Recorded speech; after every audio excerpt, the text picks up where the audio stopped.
Razão, um motivo que levou. Nós temos que ser fortes. Ser forte não é falar não para o que não quer, mas sim resistir o que quer. Falar que vai passar pelo que tiver que passar para chegar à vida eterna e depois não resistir aos desejos carnais é ser muito fraco. O problema é que as consciências não entendem o que falo.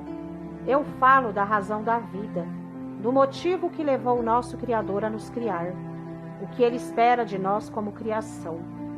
A regra da lei entre um Criador e sua criação é esta. Primeiro, que um Criador cria visando o que a sua criação produz. Segundo, que o que uma criação produz deve servir quem a criou. Por exemplo, o ser humano criou a caneta por causa da escrita que a caneta produz. E a escrita deve servir o ser humano, que é o criador da caneta. Não tem lógica dizer que a escrita deve servir a própria caneta. E isso é uma regra que se aplica ou se estende a tudo que enuncia a relação entre um criador e sua criação. Muito bem, o nosso corpo carnal trata-se de uma criação devido à sua complexidade. E devido a isso, é óbvio que temos um Criador. E mais óbvio ainda é que houve um motivo para Ele ter nos criado. Isto é, nós produzimos algo que interessa diretamente ao nosso Criador. E é neste ponto que cabe uma reflexão muito profunda, pois o ser humano reflete pelo próprio produto que produz. E é por causa disso que se cria o elo perdido, pelo que a razão do ser humano é a consciência que ele produz.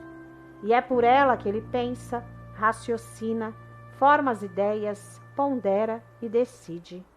A consciência é um campo invisível que tudo se manifesta por ela. Ela é um estado, uma condição, um campo aberto onde tudo se pode plantar.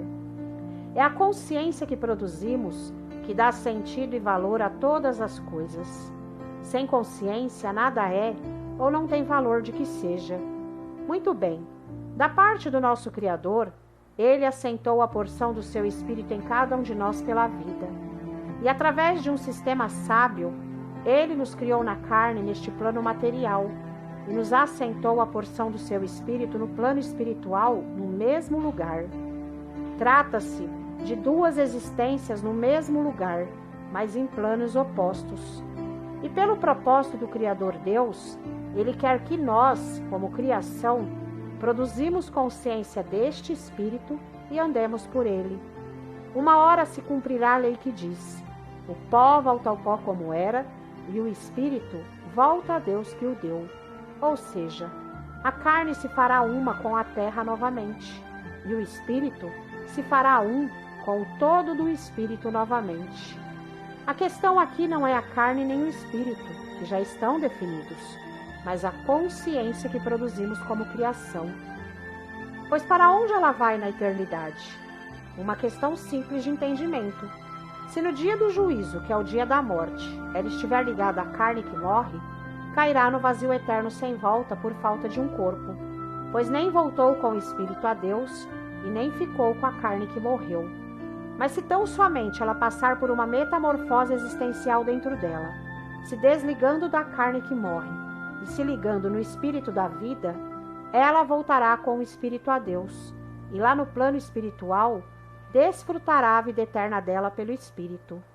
Trata-se de uma troca de existência literal.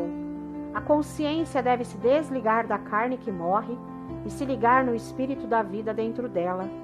Um detalhe, já estamos dentro disso.